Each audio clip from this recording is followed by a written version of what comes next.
Hi hello അസ്സാം വലൈക്കും. എനിക്കിനി വിശേഷം എല്ലാവർക്കും സുഖാണെന്ന് വിചാരിക്കുന്നു. പുതിയൊരു ഡൈമ ലൈഫ് വീഡിയോയിലോട്ട് എല്ലാവർക്കും സ്വാഗതം. ഇപ്പൊ ഏകദേശം ഒരു 6 മണി ആയിട്ടുണ്ട് കേട്ടോ. നെയ്നൂക്കുള്ള അതേപോലത്തെ പ്ലേറ്റ് ആണ് കേട്ടോ നെയ്നൂക്ക് ഇപ്രാവശ്യം വാങ്ങിയിട്ടുണ്ടായിരുന്നത്. ഇത് നെയ്നൂക്ക് ഇല്ലാത്തതുകൊണ്ട് തന്നെ അവള് ഭയങ്കര കച്ചറായിരുന്നേ. അപ്പൊ തലേന്ന് ചെറി വരുന്ന സമയത്ത് പ്ലേറ്റും കാര്യങ്ങളൊക്കെ കൊണ്ടുവന്ന് അത് കണ്ട സന്തോഷമാണ് കേട്ടോ രാവിലെ തന്നെ കാണുന്നത്. തലേന്ന് കുറച്ച് പച്ചക്കറിയൊക്കെ വാങ്ങിയിട്ടുണ്ടായിരുന്നേ. അതൊക്കെ ഞാൻ വേറെ ഒരു പാത്രത്തിലേക്ക് മാറ്റി വെച്ചിട്ടുണ്ട്. അതെടുത്ത് വെക്കാനുണ്ട്. അതേപോലെ തലേന്ന് നാരങ്ങ അച്ചാറിട്ട് വെച്ചിട്ടുണ്ട് കേട്ടോ. അതും നമുക്ക് വേറെ ഒരു ബോട്ടിലേക്ക് മാറ്റണം കേട്ടോ. പിന്നെ ഇതാ ചായക്കുള്ള വെള്ളം വെച്ച് കൊടുക്കുന്നുണ്ട് കേട്ടോ. നമ്മൾ ചെയ്യുന്ന ജോലിക്ക് സ്പീഡില്ല, എത്ര ജോലി ചെയ്തിട്ടും പെട്ടെന്ന് തീരുന്നില്ല, അങ്ങനെയൊക്കെ വിചാരിച്ച് അല്ലെങ്കിൽ അങ്ങനെയൊക്കെ അനുഭവിക്കുന്ന ഒരുപാട് അമ്മമാരുണ്ട് അല്ലേ. അതെന്താണെന്നറിയോ? ഒന്നാമത് നമ്മൾ നല്ല സ്ട്രെസ് അനുഭവിക്കുക, നെഗറ്റീവ് ചിന്ത, മറവി, ടെൻഷൻ, ക്ഷീണം ഇതുപോലത്തെയൊക്കെ നമ്മൾ അനുഭവിക്കുന്നതുകൊണ്ടാണ് കേട്ടോ നമുക്ക് ഇങ്ങനെയൊക്കെ തോന്നുന്നത്. ഇതിന്റെ കുറച്ച് ടിപ്സും കാര്യങ്ങളൊക്കെ ഞാൻ വയ്യ വീഡിയോയിൽ ഉൾപ്പെടുത്തുന്നുണ്ട്. അപ്പൊ വീഡിയോ സ്കിപ്പ് ചെയ്യാതെ കാണാൻ ഇഷ്ടമാണെങ്കിൽ എന്തായാലും നിങ്ങൾ ലൈക്ക് ചെയ്യുക കേട്ടോ. അപ്പൊ ഇന്ന് രാവിലത്തെ ബ്രേക്ക്ഫാസ്റ്റിനുള്ള മാവൊക്കെ റെഡി ആക്കിയിട്ടുണ്ടായിരുന്നു. നീർദോശയാണ് കേട്ടോ. നമുക്ക് എളുപ്പമായിട്ടും എന്നും പറയും പോലെ ഉണ്ടാക്കാൻ പറ്റിയിട്ടുള്ളതാണ്. അതുകൊണ്ട് ഇതാ ആദ്യത്തെ തന്നെ ബാറ്റർ ഒഴിച്ചിട്ട് ദോശ ചുട്ടെടുക്കുന്നുണ്ട് കേട്ടോ. നമ്മൾ കുറച്ച് ദിവസം വീട്ടിലില്ലായിരുന്നേ. എനിക്ക് സുഖമില്ലാത്തത് കൊണ്ട് തന്നെ നമ്മൾ നമ്മളെ വീട്ടിലായിരുന്നു കേട്ടോ. അവിടുന്ന് വന്നതുകൊണ്ട് തന്നെ ഇന്ന് പെട്ടെന്ന് റെഡിയാക്കാൻ വേണ്ടിയിട്ട് നീർദോശയാണ് ഉണ്ടാക്കിയെടുക്കുന്നത്. ഇന്ന് ജോലിക്കൊക്കെ സ്പീഡ് ഇല്ലാത്തതും അല്ലെങ്കിൽ ജോലികൾ എത്ര ചെയ്തിട്ടും പെട്ടെന്ന് തീരുന്നില്ല, കുറേ നേരം എടുക്കുന്നുണ്ട്, ഇങ്ങനെയൊക്കെ ചിന്തിക്കുന്ന സമയത്ത് നമ്മൾ ചിന്തിക്കേണ്ട ഒരു കാര്യം, എല്ലാവർക്കും 24 മണിക്കൂർ മാത്രമേ ഉള്ളൂ. നമുക്ക് മാത്രമായിട്ട് പ്രത്യേകമായിട്ട് വേറെ ടൈമും കാര്യങ്ങളൊന്നും ഇല്ല എന്നുള്ളത് ആദ്യം മനസ്സിലാക്കുക കേട്ടോ. ആ ബോധം ഉണ്ടായാൽ തന്നെ ബാക്കിയുള്ള കാര്യങ്ങളൊക്കെ എളുപ്പമായിരിക്കും കേട്ടോ. നമ്മൾ വിചാരിക്കും നമ്മളിപ്പോൾ എത്ര പണിയെടുത്താലും എന്താ ഇത് തീരാത്തത്, അല്ലെങ്കിൽ മറ്റുള്ളവരൊക്കെ പെട്ടെന്ന് തീരുന്നുണ്ടല്ലോ, എനിക്ക് മാത്രം എന്താ കഴിയാത്തത്. അതിനുള്ള കാരണമാണ് ആദ്യം നമ്മൾ കണ്ടെത്തേണ്ടത്. ചിലപ്പോൾ നമുക്ക് നമ്മുടെ ശാരീരികമായിട്ടുള്ള മാനസികമായിട്ടുള്ള പ്രശ്നങ്ങൾ കൊണ്ടൊക്കെ ആയിരിക്കാം. അപ്പൊ അതിനുള്ള പരിഹാരം എന്താണെന്നുള്ളത് ആദ്യം തന്നെ എടുക്കുക. ഇന്നത്തെ ബ്രേക്ക്ഫാസ്റ്റ് ആയിട്ട് ദോശ റെഡിയാക്കി. ദോശയൊക്കെ കഴിച്ച് കഴിഞ്ഞതിന് ശേഷം ഒരുപാട് അലക്കാനുണ്ട് കേട്ടോ. ഞാനിവിടെ ഇല്ലാത്തതുകൊണ്ട് തന്നെ കുറച്ച് തോനെ അലക്കാനുണ്ടായിരുന്നു. അപ്പൊ ബെഡ്ഷീറ്റും തലയിണ കവറും എല്ലാം എടുത്തിട്ടുണ്ട്. അതെല്ലാം വാഷിംഗ് മെഷീനിൽ ഇട്ടിട്ട് അലക്കാൻ വെച്ചിട്ടുണ്ട് കേട്ടോ. നമുക്ക് സമയം കൂടുതൽ കിട്ടണമെന്നുണ്ടെങ്കിൽ ടൈം പരിധി നിശ്ചയിച്ചിട്ട് വേണം കേട്ടോ ജോലികളൊക്കെ തീർക്കാൻ വേണ്ടിയിട്ട്. അങ്ങനെ ആവുമ്പോൾ തന്നെ നമ്മുടെ ആ പ്ലാനിങ്ങോട് കൂടിയിട്ട് തന്നെ നമ്മുടെ ജോലികളൊക്കെ നമുക്ക് തീർത്തെടുക്കാം കേട്ടോ. പിന്നെ സൗണ്ടിൽ കുറച്ച് വ്യത്യാസം കാര്യങ്ങളൊക്കെ ഉണ്ടാവും കേട്ടോ, ക്ഷമിക്കുക. എൻ്റെ അലർജിയും പ്രശ്നങ്ങളൊക്കെ കൂടുതലായതുകൊണ്ട് തന്നെ എനിക്ക് സൗണ്ടും കാര്യങ്ങളൊക്കെ ഇപ്പൊ റെഡിയായി വരുന്നേ ഉള്ളൂ കേട്ടോ. അങ്ങനെ ഞാൻ തലേന്ന് കുറച്ച് ഫുഡും കാര്യങ്ങളൊക്കെ ഉണ്ടാക്കിയിട്ടുണ്ടായിരുന്നേ. അത് ബാക്കി വന്നപ്പോൾ അതൊന്ന് ചൂടാക്കിയിട്ട് ചെറിയ ചെറിയ പാത്രത്തിലേക്ക് മാറ്റി കൊടുക്കുന്നുണ്ട് കേട്ടോ. അപ്പൊ തലേന്ന് ഉണ്ടാക്കിയ കുറച്ച് ഉപ്പേരിയും കറി ഉണ്ടായിരുന്ന അതൊന്ന് ചൂടാക്കി. പിന്നെ തലേന്ന് നമ്മൾ നാരങ്ങ അച്ചാറിട്ട് വെച്ചിട്ടുണ്ടായിരുന്നു കേട്ടോ. അത് ഇപ്പം പിറ്റേന്നേക്ക് ആകുമ്പോഴേക്ക് ചൂടാറുമല്ലോ. എന്നിട്ട് ഇതുപോലത്തെ ഒരു ഗ്ലാസ് ജാറിലേക്ക് ഞാൻ എടുത്തു വെക്കാണ് കേട്ടോ. നാരങ്ങക്ക് ചെറുതായിട്ട് ഒരു കയ്പും കാര്യങ്ങളൊക്കെ ഉണ്ട് തോന്നുന്നത്. അപ്പൊ ഞാൻ കുറച്ച് ശർക്കരയൊക്കെ ഇട്ടിട്ടാണ് കേട്ടോ അച്ചാർ ഉണ്ടാക്കിയിട്ടുണ്ടായിരുന്നത്.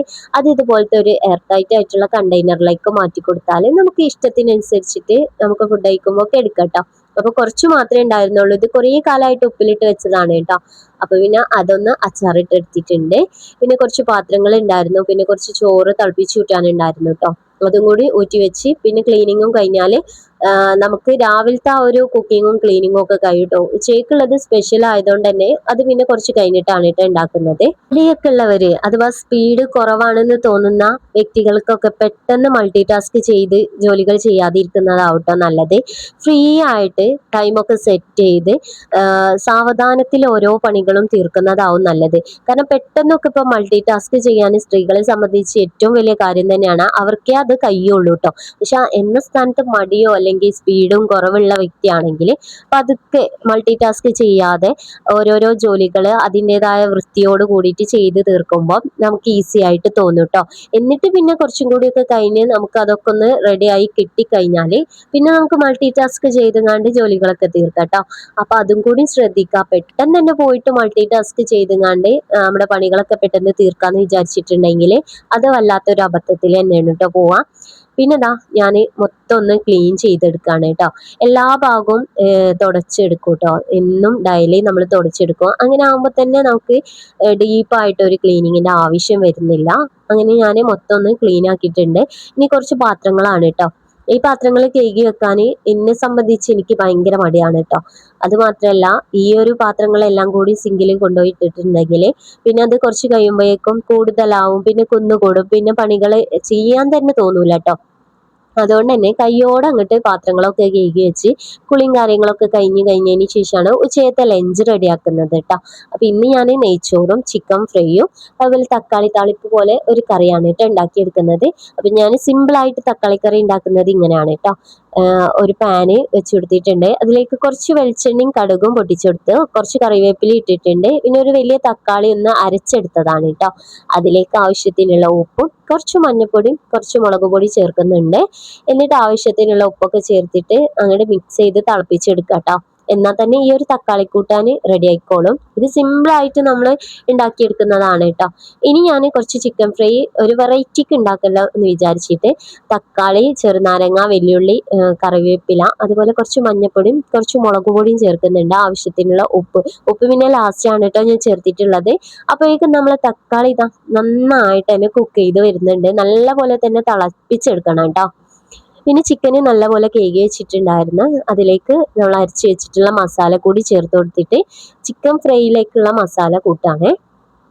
വീഡിയോസൊക്കെ നിങ്ങൾക്ക് ഇഷ്ടമാണെങ്കിൽ എന്തായാലും നിങ്ങളുടെ അഭിപ്രായങ്ങളൊക്കെ കമന്റിൽ അറിയിക്കാൻ മറക്കരുത് കേട്ടോ. അതേപോലെ പുതുതായിട്ട് ആരെങ്കിലും കാണുന്നുണ്ടെന്നുണ്ടെങ്കിൽ ചാനൽ സബ്സ്ക്രൈബ് ചെയ്യുക. സബ്സ്ക്രൈബ് ചെയ്യുന്ന കൂട്ടത്തിൽ നിങ്ങൾക്ക് എൻ്റെ വീഡിയോസിന്റെ നോട്ടിഫിക്കേഷൻ കിട്ടണമെന്നുണ്ടെങ്കിൽ ബെല്ലൈക്കണിൽ ഓൾ എന്ന ഓപ്ഷൻ എനേബിൾ ചെയ്ത് വെക്കുക കേട്ടോ.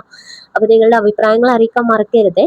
അങ്ങനെ ചിക്കനിലേക്ക് ഇതാ മസാലയൊക്കെ ചേർത്ത് ആവശ്യത്തിനുള്ള ഉപ്പൊക്കെ ചേർത്ത് കുറച്ചു നേരം ഒന്ന് റെസ്റ്റ് ചെയ്തതിന് ശേഷമാണ് കേട്ടോ ചിക്കൻ ഒന്ന് ഫ്രൈ ചെയ്തെടുക്കുന്നത്. ചിക്കൻ ഫ്രൈ ചെയ്യാൻ വെച്ചിട്ടുണ്ട് കേട്ടോ. മസാല ബോക്സ് കുറച്ച് ദിവസമായ മസാലപ്പൊടിയൊക്കെ തീർന്ന് കിടക്കുന്നത്, പിന്നെ അത് നല്ലപോലെ വൃത്തിക്ക് കഴുകിങ്ങാണ്ട് ഉണക്കി വെച്ചിട്ടുണ്ട് കേട്ടോ. ഇനി അതിലേക്ക് ബാക്കി മസാല കൂടി ചേർക്കുന്നുണ്ട്. അപ്പൊ ഇത് ഞാൻ അധികം മഞ്ഞപ്പൊടി, മുളക് പൊടി, മല്ലിപ്പൊടി ഇതൊക്കെ ഇട്ട് വെക്കലാണ് കേട്ടോ. പിന്നെ ആദ്യമൊക്കെ ഏലക്കായും അങ്ങനത്തെ ഒക്കെ സംഭവങ്ങൾ ഇട്ട് വെച്ചിട്ടുണ്ടായിരുന്നു. ഇപ്പൊ അങ്ങനെയല്ല കേട്ടോ, അതൊക്കെ വേറെ വേറെ ബോട്ടിലാക്കിയിട്ടാണ് വെക്കാറുള്ളത്. അപ്പൊ മഞ്ഞപ്പൊടി കുറച്ച് മാത്രം ഒരു ഇതിൽ മാത്രം എടുത്തിട്ടുള്ളൂ. പക്ഷെ മുളക് പൊടിയൊക്കെ നമുക്ക് ആവശ്യം കുറച്ച് കൂടുതലാണല്ലോ, അതുപോലെ മല്ലിപ്പൊടി ഇതൊക്കെ ആവശ്യം കൂടുതലായതുകൊണ്ട് തന്നെ രണ്ട് ആ ഒരു അറയിലാക്കിയിട്ടാണ് കേട്ടോ ഇട്ട് കൊടുക്കുന്നത്. അങ്ങനെ അത് എല്ലാം സെറ്റ് ചെയ്തങ്ങാണ്ട് റെഡി ആക്കിയിട്ടുണ്ട് കേട്ടോ. ഇത് കുറച്ച് ദിവസമായി ഇതിലേക്ക് മസാലപ്പൊടി ഇടണം എന്ന് വിചാരിച്ചാലേ നടക്കുള്ളൂ എന്നുള്ളത് കൊണ്ട് തന്നെ ഇന്ന് അങ്ങോട്ട് വിചാരിച്ചു കേട്ടോ. അങ്ങനെ അതൊക്കെ റെഡി ആക്കിയിട്ടുണ്ട്. അപ്പോഴേക്ക് ചിക്കൻ ഒരു ഭാഗം നല്ല പോലെ ഫ്രൈ ആയി വന്നിട്ടുണ്ടായിരുന്നു. പിന്നെ ഞാൻ നെയ്ച്ചോറ് അതിൻ്റെ ഇടയിൽ വെച്ചിട്ടുണ്ടായിരുന്നു കേട്ടോ കുക്കറിൽ. അങ്ങനെ നെയ്ച്ചോറ് ഇതൊക്കെ ഒരു തട്ടിക്കൂട്ടാണ് കേട്ടോ സംഭവം. നമ്മൾ വേറെ സ്പെഷ്യൽ ആയിട്ടൊന്നും റെഡിയാക്കല്ല. തട്ടിക്കൂട്ടായിട്ട് ഒരു നെയ്ച്ചോറും ചിക്കൻ ഫ്രൈയും തക്കാളി കറിയാണ് കേട്ടോ. ഇതെല്ലാവർക്കും ഇവിടെ ഭയങ്കര ഇഷ്ടമാണ്. അതുകൊണ്ടാണ് സിമ്പിൾ ആക്കിയിട്ട് അങ്ങോട്ട് ഉണ്ടാക്കിയെടുക്കുന്നത് കേട്ടോ. ഞാൻ വീട്ടിലായതുകൊണ്ട് തന്നെ പിന്നെ വന്നതിന് ശേഷം കുറച്ചും കൂടി സാധനങ്ങൾ വാങ്ങണം കേട്ടോ. അപ്പൊ എല്ലാ സാധനം വെച്ചിട്ടാണ് കേട്ടോ റെഡി ആക്കിയിട്ടുണ്ടായിരുന്നത്. പപ്പടമൊക്കെ കൂട്ടിയിട്ട് ഇന്നത്തെ ഫുഡും കഴിച്ചു കേട്ടോ. അപ്പൊ ഇത്രയൊക്കെ ഉള്ളൂ. പുതിയൊരു വീഡിയോ ആയിട്ട് കാണാം. അതുവരെക്കും ബൈ, അസ്സലാമു അലൈക്കും.